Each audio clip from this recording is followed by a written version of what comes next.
Je suis ravi de passer après Nicolas et après François. Je suis un peu déprimé parce que François, t'as dit que la BPI t'a hyper aidé, mais pas le CNC. T'as même pas, hein, pendant cette crise. Je plaisante. Bon, alors voilà, merci, hein, effectivement, merci de m'avoir invité à parler à un événement de ce type, transversal, sur l'innovation, pour mettre à l'honneur les industries culturelles. Donc merci à Ouillard et merci à BPI France. Pardon. D'abord, oui, je tousse un peu, mais j'ai fait un test, tout va bien. Je suis juste un petit peu enroué.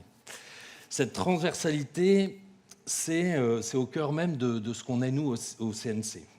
C'est la maison, comme vous le savez, du cinéma, mais c'est aussi la maison de l'image animée dans tous les domaines d'activité que peut représenter l'image animée. Et en plus, le CNC assure un rôle de soutien financier à ces secteurs, mais aussi de régulation. Donc en fait, tout est lié dans notre modèle, aussi bien la partie financière, la partie soutien que la partie réglementation, et puis tous les secteurs d'activité que touche l'image animée.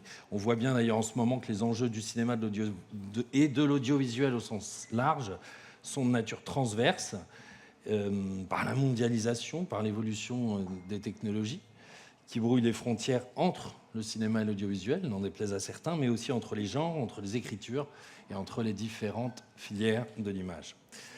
Donc la crise qu'on vient de traverser, un peu tout le monde l'a dit, aurait pu mettre à terre une des industries créatives les plus importantes d'Europe.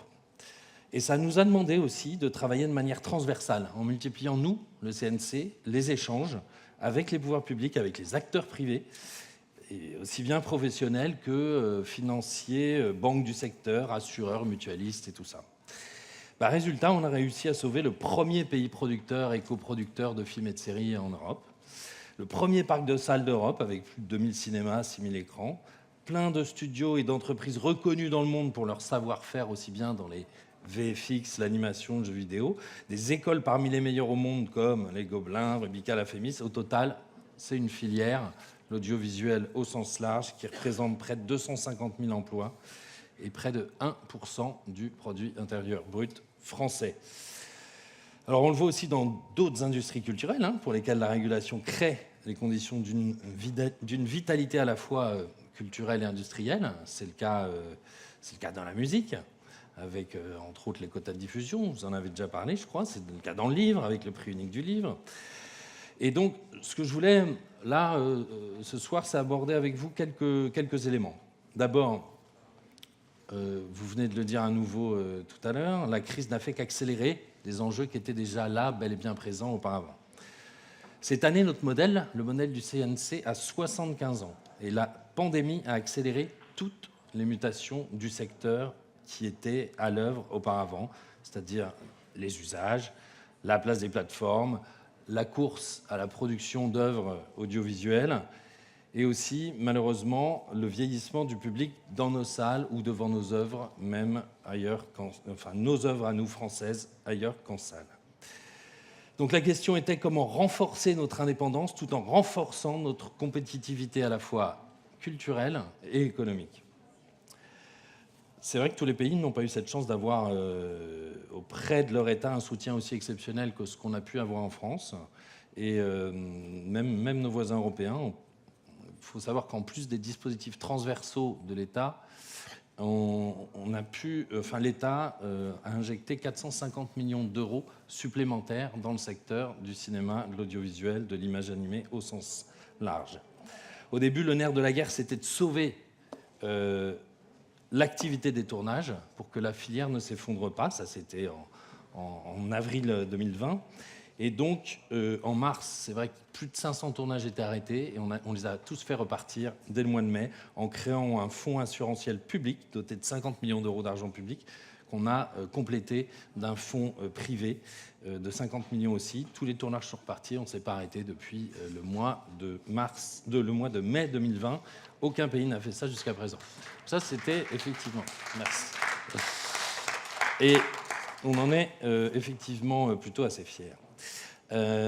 Mais aujourd'hui, on doit répondre aux grands défis de l'avenir. Pour nous, c'est 3 défis. Le premier, c'est préserver notre indépendance, qui est le cœur de notre modèle, et surtout l'indépendance de notre création. Mais c'est l'indépendance aussi bien de notre création que l'indépendance aussi de notre production. Deuxième défi, c'est s'adapter évidemment à l'internationalisation croissante en renforçant aussi bien l'export, on parlait à l'instant, que notre attractivité. Et troisième défi, reconquérir cette jeunesse à laquelle, effectivement, malheureusement, une partie de nos œuvres ne s'adresse plus. Premier défi, donc, encourager une production indépendante, structurée, tournée vers l'avenir. Par la régulation, par un meilleur accompagnement des entreprises et par la protection de notre culture de l'indépendance à un niveau européen.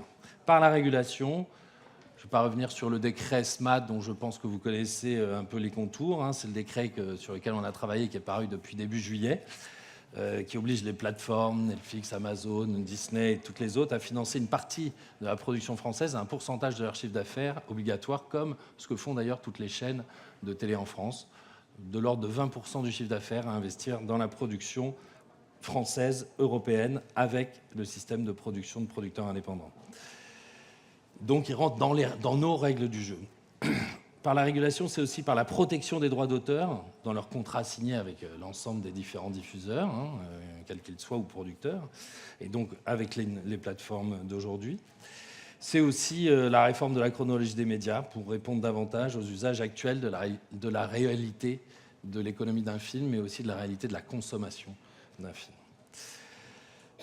Par un meilleur accompagnement de l'esprit entrepreneurial qui est vraiment, pour moi, dans l'ADN de notre industrie audiovisuelle et cinématographique au sens large, pour l'aider à grandir. Alors il existe des dispositifs sur lesquels on a travaillé ensemble avec la BPI, le fonds ICC pour l'intervention en fonds propres ou quasi-fonds propres, et sur lesquels travaille donc Nicolas. Les accélérateurs qu'on a mis en place ensemble, de BPI France, qui sont un moyen d'accompagner les structures et les entrepreneurs eux-mêmes qui n'ont pas forcément cette culture de développement de leur entreprise par développement de leurs fonds propres. François vient d'en parler très brillamment.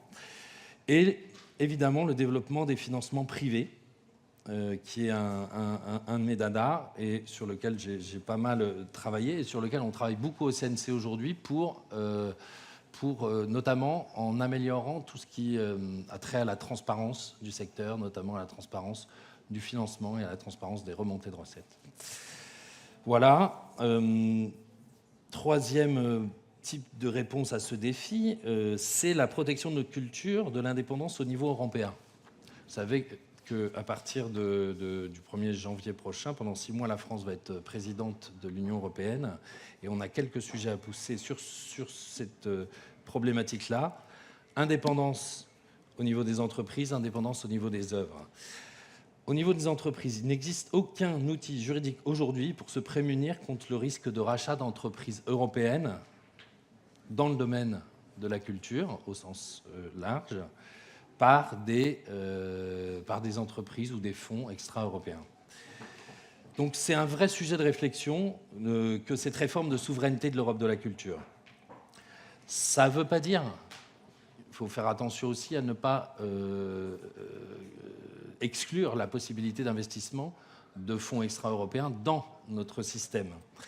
Mais il y a un vrai sujet de protection de nos actifs et de nos biens culturels stratégiques, sur lequel on travaille pour que la France puisse être moteur dans le cadre de sa présidence de l'Union européenne en janvier prochain. Indépendance au niveau des œuvres. Il me reste combien de temps là ?